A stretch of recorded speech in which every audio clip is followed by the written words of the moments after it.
Hey, couple things. First thing, I well, let me back up. A couple years ago, um, I when I started making like guitar videos on the internet and like recording and learning how that worked, I wanted to like put some music up on Spotify. And I don't sing, so I can use like programmed drums, and then I can play everything else. I can play the keys and the guitars and the bass. Um, and I wanted to put music up on streaming services, Spotify, Apple Music, whatever. But I never really did. And then I had heard about DistroKid from a few different like guitar videos, so I like bookmarked it in my brain for a later time. And then I created an account and I decided I wanted to put something up there. But it was a cover, and I wasn't sure how that was going to go. It turns out they handle all that for you, but it costs you like $1 a month, and they charge you for like the licensing for the cover song. So I put the cover of Mary Did You Know that I recorded. I put that up there. I don't know when it'll be up there. The image for I guess what they would call the album cover, I got from Unsplash and verified that I can use that for production or promotional business purposes, not just personal. And so that cleared. They do a check on that to make sure that's all good. The song cleared. I mastered it the best I could based on what I know. And I think it was pretty good. I want to see what it sounds like compared to the other songs on there to see how far off I am. But I ran it through their mastering tool.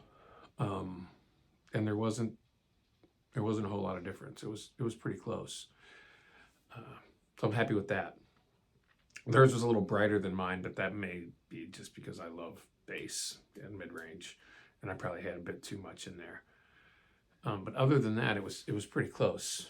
And I also didn't know that WAV files are preferred for that. I learned that too.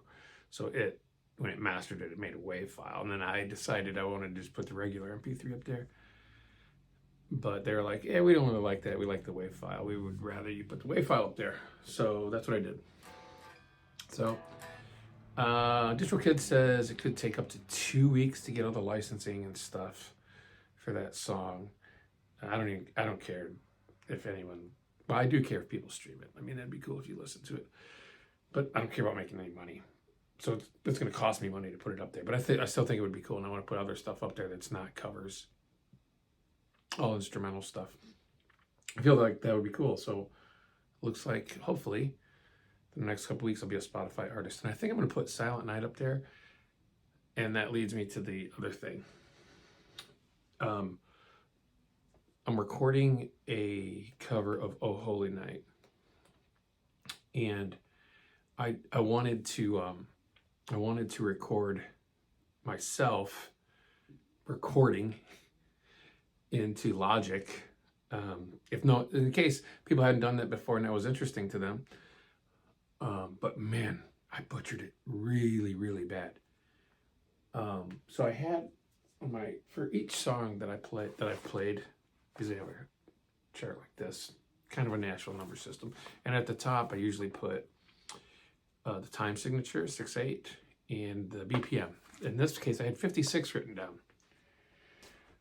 So I thought it was either 56 or it was double that, because one of my metronome app that I use on my iPhone, you have to double that. I'm sure there's a way to go in there and fix that, but I always have to double it to get the clicks right.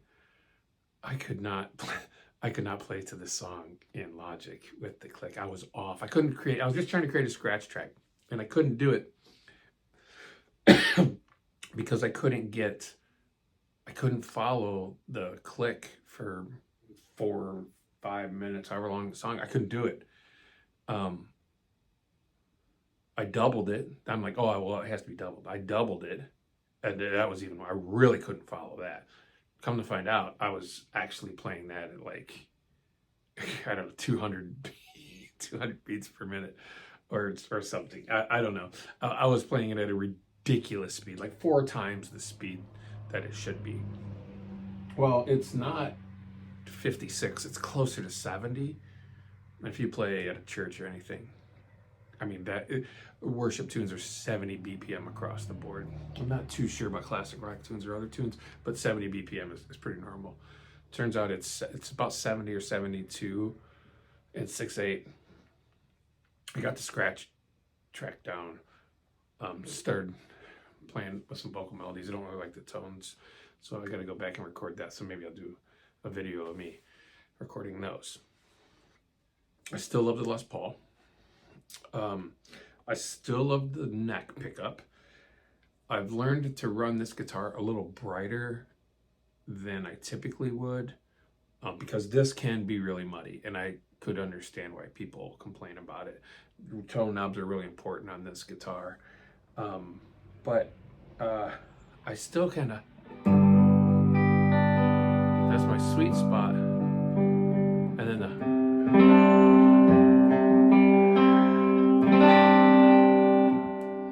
I really like it. So I'm gonna play around with this. I'm gonna do some more playing around with it this week. I'm still on vacation till Thursday.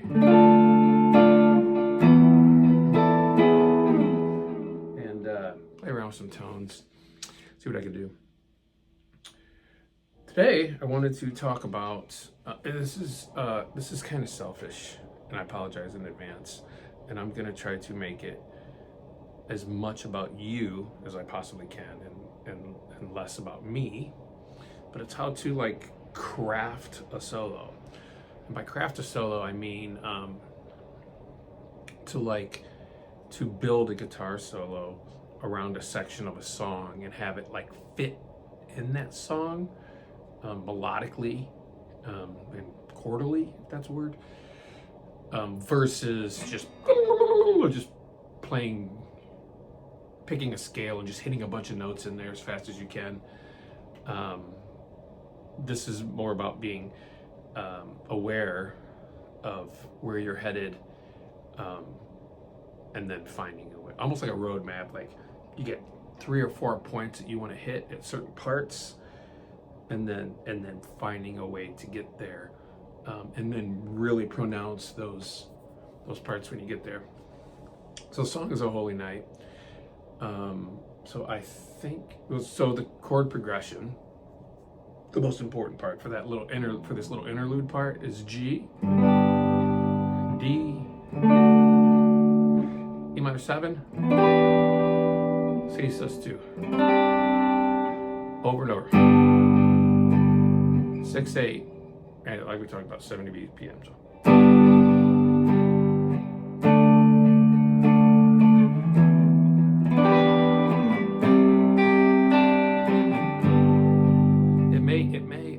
I'm not quite sure. It may do this kind of turnaround at the end where it's a G, E, but I think it's just those 4 chords over and over again.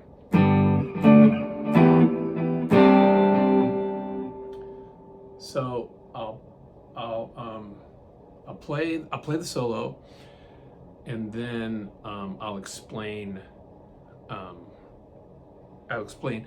my thought process for crafting that guitar solo and how you might want to do that.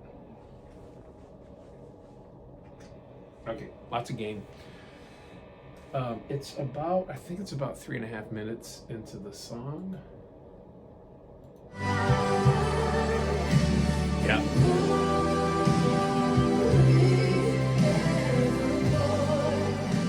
I don't know if that's too loud. Okay, here it comes. Oop, I think it needs to be louder.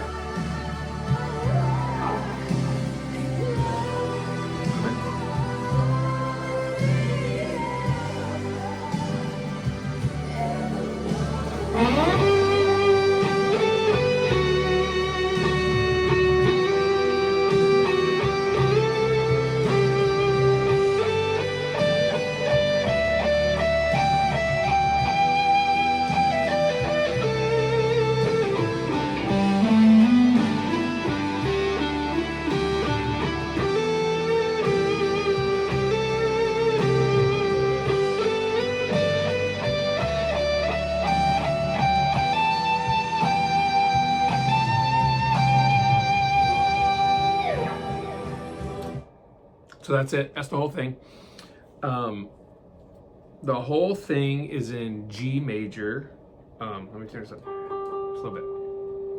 So we have like 3 G's that we're really targeting, starting with this one, this one, this one.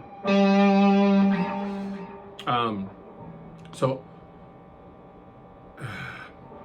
okay. 3 G major scales. This one, this one, this one. Oops, I always want to hit that extra note.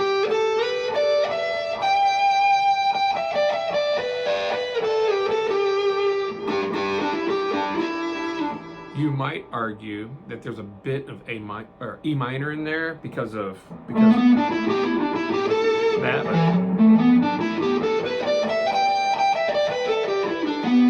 But really, I think of it all as G. So to craft a solo like that, it's best to pick out a part of the song that already exists.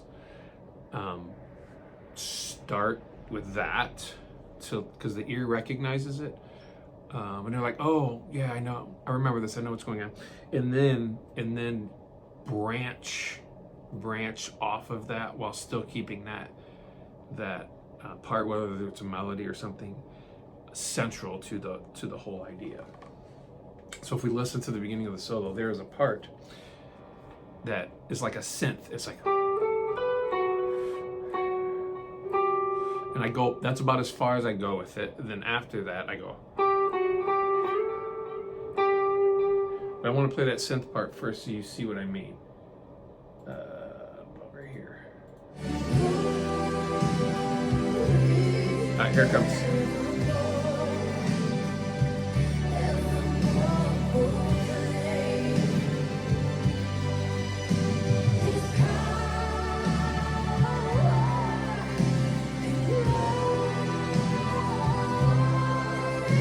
All right, here's the synth part. Doo, doo, doo, doo. Maybe it's strings. Right there. So it's, I follow it.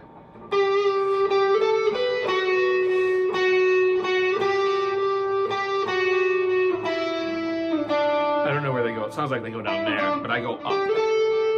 Okay, so my main thing is to target this G and this G. So I start here, and then that's the 7 of the G chord.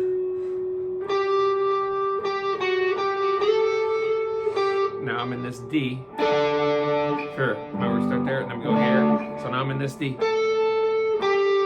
And then it's groupings of, I think it's 3 notes. Right up the pentatonic scale.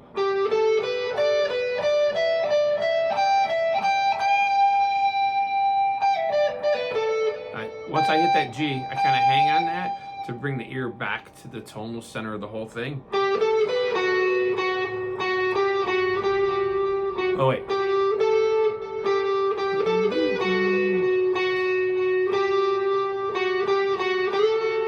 And then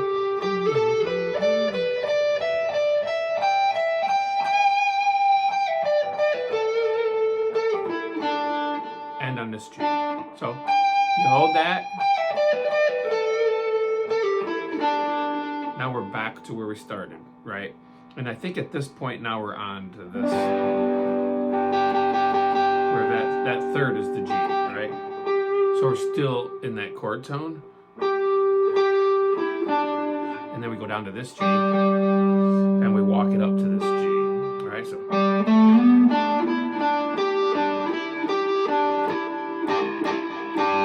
that's the, you could call that the E minor pentatonic, but I like the double stop. So,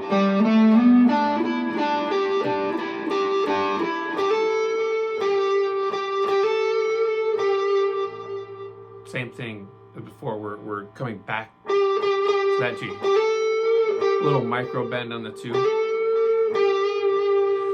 And then like we went up here, we're using repetition to bring them back to something they've already heard, which sounds familiar.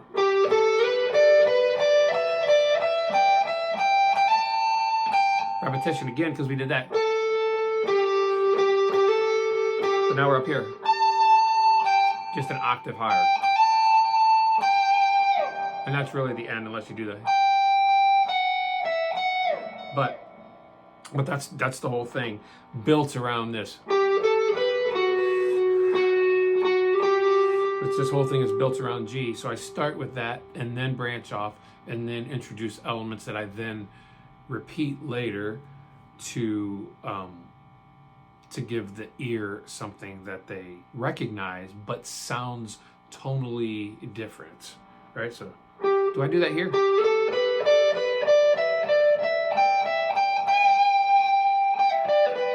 No, I do. I walk that down. So core idea, walk up, then walk, and then walk up here again, and then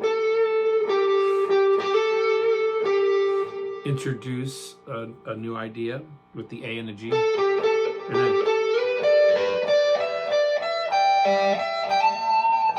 and then repeat it up there, and then finish on the G.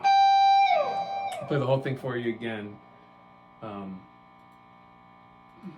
partly because I like to. I don't know if we're gonna play this song this year, and I'm not doing this in the cover. The cover is like stripped down, and I'm gonna do something different. But this is fun to play, and it was like the first time that I was able to like take some music theory, and a little bit of improv, and then write something that fit well, and I like playing it. So I'm gonna play it again, just so now that I explain those concepts, maybe they'll make more sense. You could just like rewatch the other one, but I'm gonna do it again. Somewhere around here.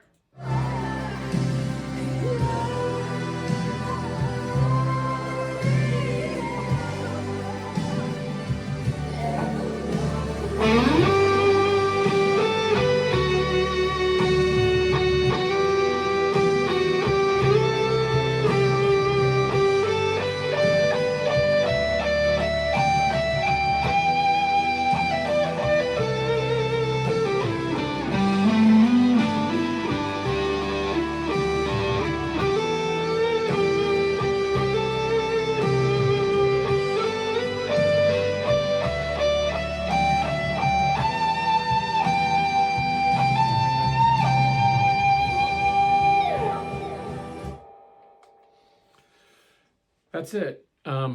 That's some information, hopefully, around how to craft a solo around an existing song. The other thing about the Les Paul is I see quite people complain about the G string.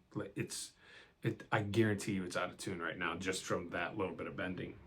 And what I don't know, I don't see any graphite or anything. And I know this is a new bone nut.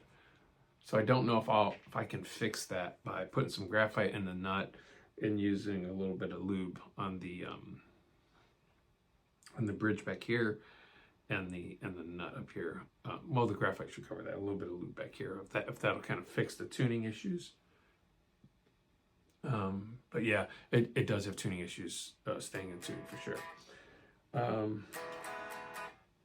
That's it. So I hope that was helpful. See you later.